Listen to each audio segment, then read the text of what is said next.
What's up, YouTube? Good to see you. Just some announcements, some things that I have encountered. Some Guerlain, some Hermes. Looking forward to the new Frederick Mull. Some news of Roja Dove.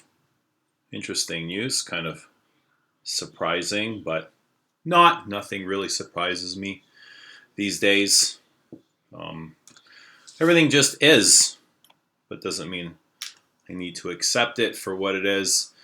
If you're not aware, La Doulette Exquise is now available on lesobstoday.com. And just now, a little while ago, I made shipping available to mainland UK. So a lot of people were asking about that, shipping to UK, now available.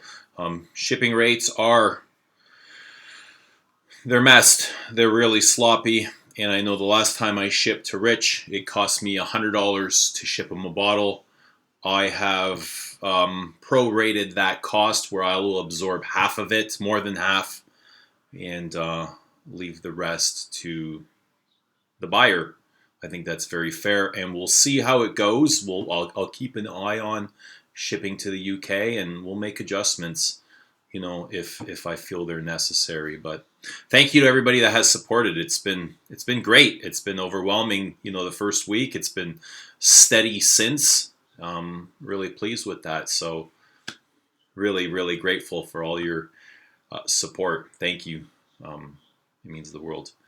But so Friday, just the other day, I head down to the Guerlain counter. The Guerlain boutique no longer exists here in Toronto. They closed it down. $1 million rent on that Bloor Street building, and they moved into Holt Renfrew. And since then, staff have been just kind of like whipping around. It's every time I go in there, it's a new face, and it's never recognizable.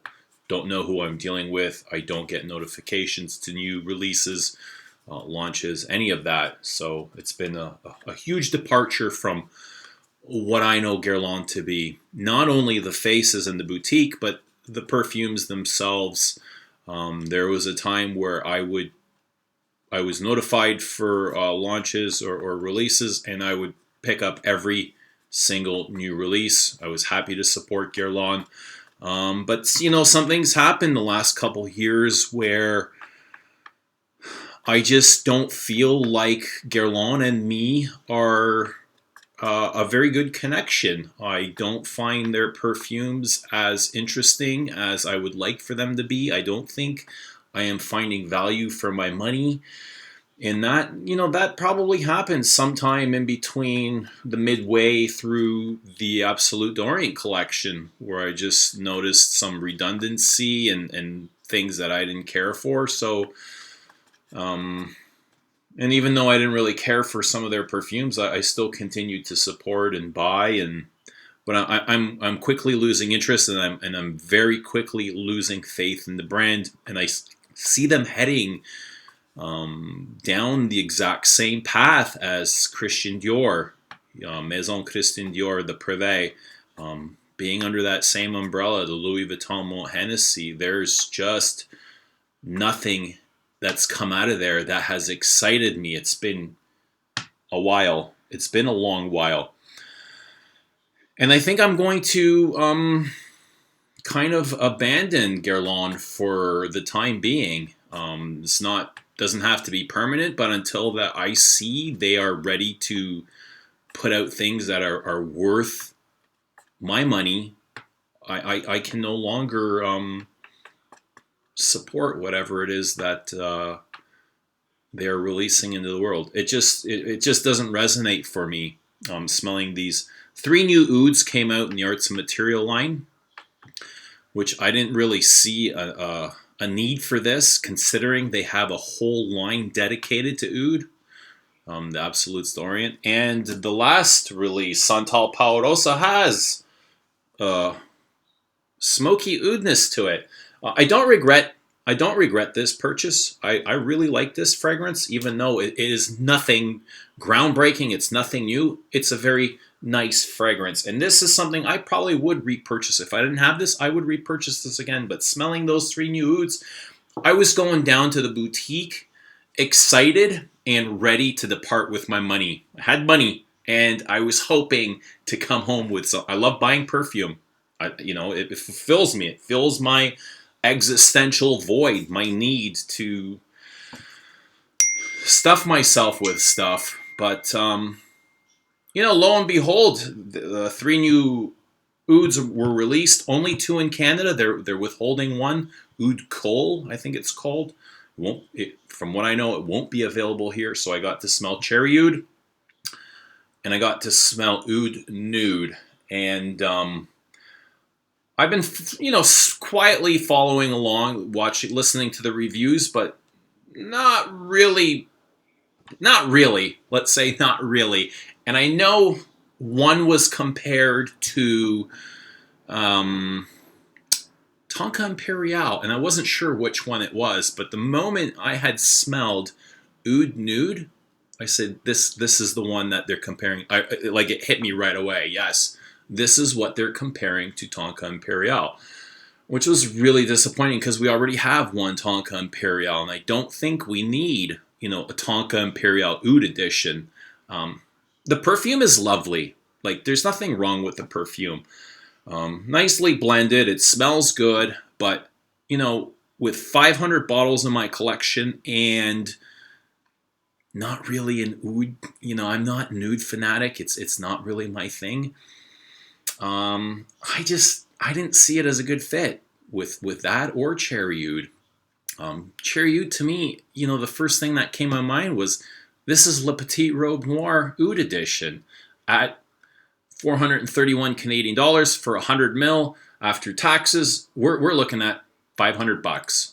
And I thought about it for a couple moments. I paced back and forth, smelling the blotters, and I couldn't do it. I passed. I was just like, it's just not worth it. I would much rather put my money to something that I feel is more creative, and I think that's what I'm going to start doing.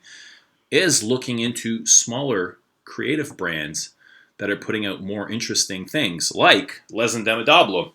This is my scent of the day for today and yesterday, the last couple days. That's Ombre Supreme. This is a sample that they sent me, and I think I'm going to spring for a full bottle. Why? Because I love this. This is a very beautiful take on natural ambergris, a floral, musky, slightly animalic ambergris. I love it.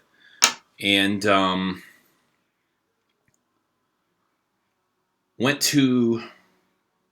checked out Frederick Mall. Uncut Gem is not available yet. It isn't here. It won't be for another month or so.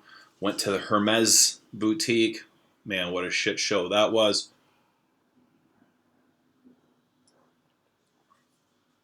They're still in full COVID lockdown mode. Asked me to sanitize when I got in the front door. They had security, and I was like, do I have to? And he's like, no. I was like, so why are you telling me to sanitize then? My hands are dry enough. So he says, no, you don't have to. I was like, okay, thank you. And got to smell Volynka, whatever it's called. Sales assistant had no idea of its existence, didn't know it even mattered, didn't know it was a thing. I asked her if I can smell Volynka, and she was like, what's that? I said, it's the newest Hermescence perfume. And she's like, oh, I didn't know it was a thing. And I saw it over there. I saw the purple colored cap, and I asked her for a sample. It was very light. It felt like, to me, a Jean-Claude Elena creation. That's how light it was. It felt more Jean-Claude than Christine Nagel. It's lovely perfume. And I said, but because I couldn't really decipher what was going on, in that short moment, I asked for a sample, and she's like, we don't have any. And I thought in my head, you didn't even know the perfume existed. You didn't go through the drawers. Yet you don't have any samples, you're sure of it. I didn't say anything, but that was my thought. And I said, you know what? If I get this, I'm going to end up getting it online, or I'll come back when some of my preferred sales assistants are there. Because Hermes has a history of doing this with me. And I know they have samples because after I purchase something, they always open the drawer and whip out a handful of samples, and they bombard me like they're bonbons. So I thought it was a really lovely perfume, very soft, very elegant. Candied violets is what came to my mind. I didn't get that bitter green, leafy violet, the violet leaf, the woody violet leaf, almost like the petrol thing. I didn't get that at all.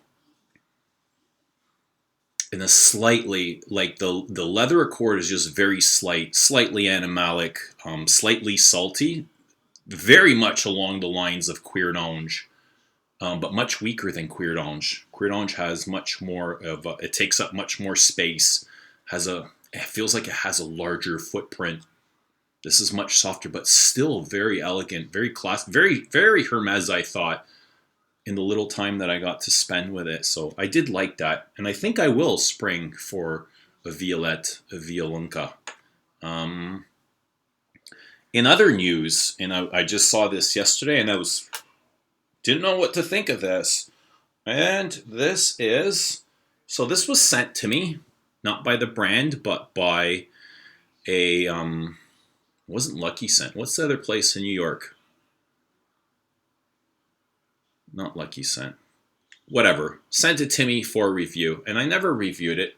Lovely perfume, right? Again, but it's not really my thing. It lacks that creative factor. I think it's lovely, but very mass appealing, mainstream, and that's who it's targeted for.